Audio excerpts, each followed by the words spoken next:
welcome back to Bearded Hillbilly Outdoors. This is Noah, as always, and we're going to try to teach you how to clean a deer.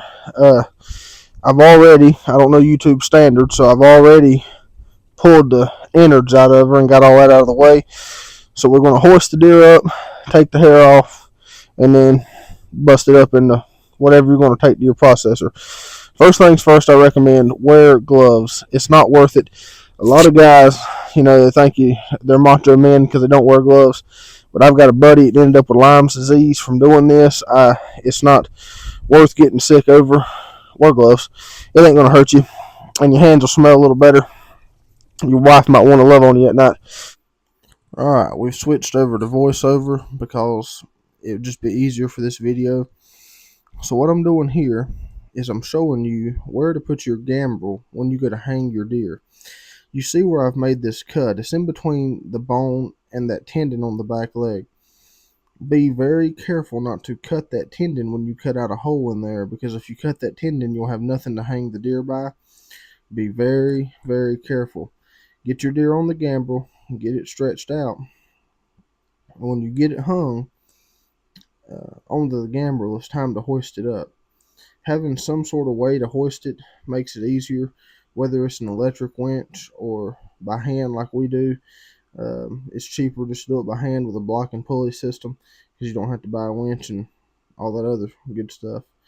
Hoist the deer up, but don't hoist it up too high, because you're going to start on the back hams. Having a cleat makes it way easier to tie her off. I'm using my Sims Knife Works, the bum knife. I have a video for this, and I'll link it in the description below. They do only have a Facebook page, so if that discourages some of you, I'm sorry, but that's just how they sell their knives. Starting at these back hams, you want to split the hide all the way up the leg there. And this knife, you can see, has been through 4 deer, so it's not the sharpest knife in the world. But go right up that back leg and start peeling the hair around. Again, careful not to hit that tendon, because that tendon's under pressure now, and it's really easy to bust that tendon. And you don't want to do this on the ground. I find it way easier to do them hanging. I've done them on the ground, and it's just not fun. So just peel that hide all the way around and cut it around until you get the leg exposed.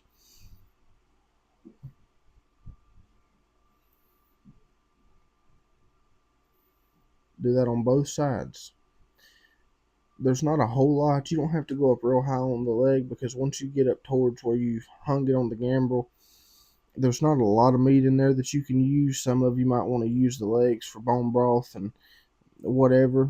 We don't. So just go up to where it starts to widen out quite a bit, and then cut it just around.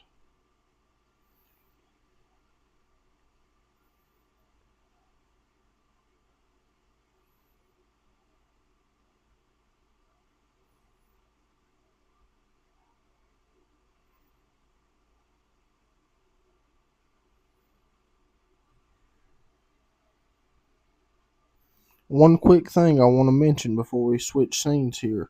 Make sure you use your knife and go underneath the hair. If you come in from the top, you'll get a lot more hair on your meat, because the deer will shed the worst. So come in from underneath the hide, underneath the hair, with your knife pointed up as you cut up that back leg, and you won't get near as much hair on your meat when you skin your deer. Now that you've got the hide around the hams and pulled down, the next step is to cut the tail. You can either just pull it really hard, or there's actually a joint in there you can hit and it'll just cut right out. I'm trying to find the joint. I didn't know that until a little while back. Somebody showed me, and so I'm just trying to practice finding that joint right there until I can get good at it. But you just bust off that hide. Once you get it off the legs and get the tail cut off like I've done, now it's time to start pulling the hide. Just pull the hide straight down. It'll come off. Some deer are easier than others, but you don't have to skin it all the way down with a knife. You can do it with just the hide. It just pulls off like you would pull off a pair of pants or a shirt. If some of you've ever skinned bullfrogs before, it's the same idea. Just stretch it off. And here you can see I'm cutting that joint and getting that tail out of socket. And the tail makes an excellent place to grab a hold of to pull down on the hide. Hoist up your deer because it'll make it a little easier to pull. You won't be as far down on the ground. The next thing that I do, and you may want to do this as well if you've never seen it before, is I take my hide that's hanging off the deer, and you're going to see I'm going to bust a hole with my knife, not on the edge. If you get to the edge, it'll rip, but kind of up in the middle. Emma's going to zoom in here for you to see it.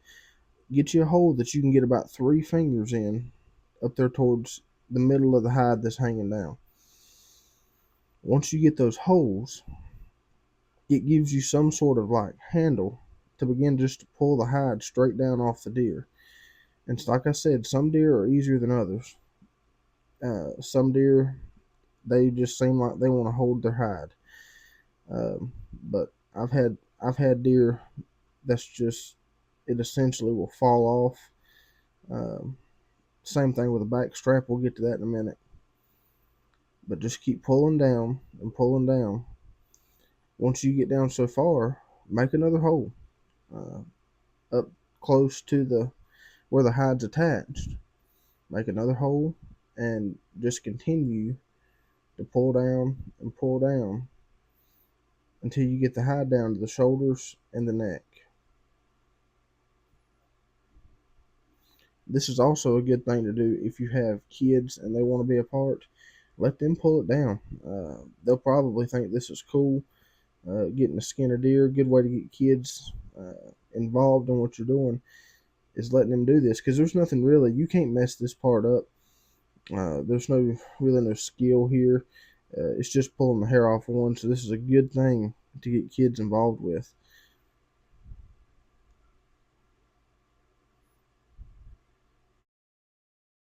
Once you get the hide down to the neck, like I've done here, it's not hard. Just keep pulling it down and skin it around the shoulders. It's not very hard to do.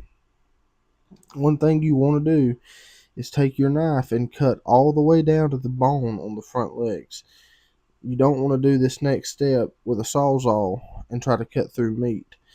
I prefer a sawzall to a bone saw manually because it just goes quicker. It also helps if you have a pretty red-headed woman who will hold the front legs for you. But either way, having somebody that'll hold them for you, you can do this by yourself. It just makes it a whole lot easier if you have somebody who can pick up on the front leg as you cut down through it and keep pressure on it. But that sawzall just makes quick work of the front legs. It also makes quick work of cutting the deer off at the neck, and you want to do the same thing. Take your knife and cut down to the bone, and then just cut the deer across the bone through the neck. Watch out for the spinal fluid. It likes to shoot everywhere. And go on, and now you got the hide off your deer. I always start at this point with the front shoulders. They are the easiest thing, I think, to get off of the deer. If you'll go right in between the shoulder and the rib cage, you'll see that there is no joint in the front shoulder, and so it just literally comes right off. We apologize for the split in the video, but our daughter started crying in the house. She's 4 months old, and so I lost my camera woman, and she had to go in and take care of the baby. And so I've already removed that shoulder, but it's the same thing on the other side. Just work your way through in between the shoulder and the rib cage, right up by the shoulder blade, and it'll just peel right off. Very easy and very quickly. It just comes right off. And I've sped up the video a little bit so it doesn't take 30 minutes, total watching time. Make sure you don't miss any of that meat on that neck either. That's good meat. It goes good in a grind if you're grinding deer meat into burger. Or you could even take your sawzall and cut the whole neck off, bone and all, and make a bone-in neck roast. Those are really good for slow cooking. Now we're cutting the back straps out of this deer. and you go right down below the hams and cut all the way across. You can see I've cut all the way to the outside. I prefer to do it that way. You don't have to. I lower the deer down a little bit, make it easier to work. Everything's about being easy for you. Cut right down the backbone, angling your knife blade in towards the backbone, the tip of your knife, that is. That ensures you get the maximum amount of meat off of it. And then just begin to pull down with your hand as you cut with your knife against the bone. And you can see that the back strap just falls right out, and it's not hard to get out. And this is a lot of people's favorite part of the deer, is the back strap. And it's the same thing on the other side. Just angle your knife blade in towards the backbone and just run straight down. And sometimes there's a little strip of fat on top of the, you can see me removing it here, it's on top of the spine. And sometimes that gets in the way, and it makes it a little easier if you get rid of it. And just work your way down. And you can see where I shot this deer is actually a little far back. And just keep working that knife blade down, and the back strap will just come right out. Very easy.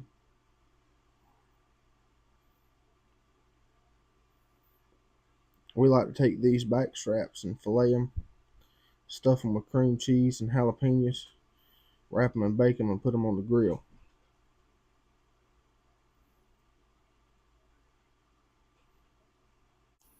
Now we come to the inner loins, and this is the only reason I gut a deer.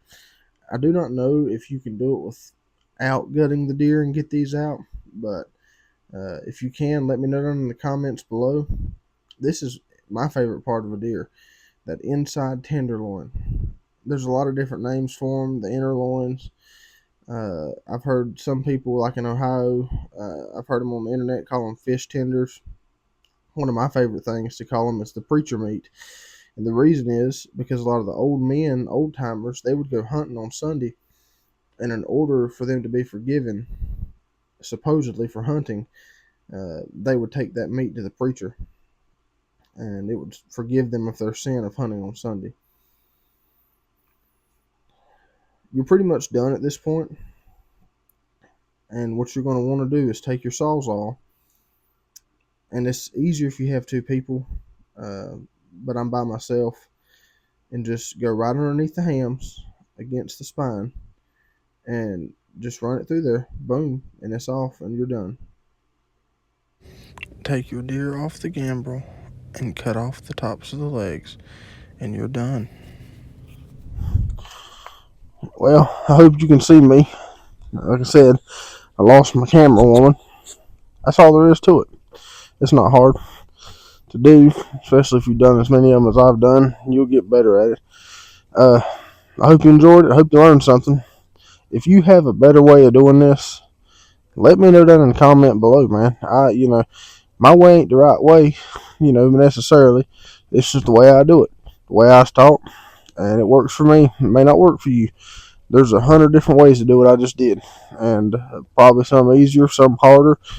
That's the beautiful thing about what we do as far as hunting goes, as far as, from the hunt to the cook to the it's over with, just like this.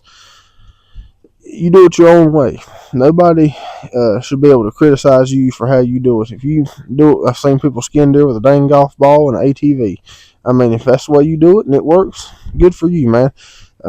If you hunt deer spotting and stalking, or you sit over a corn pile, that's the beautiful thing about what we do. It's all about what makes you happy, and what is effective for you, easiest for you to do.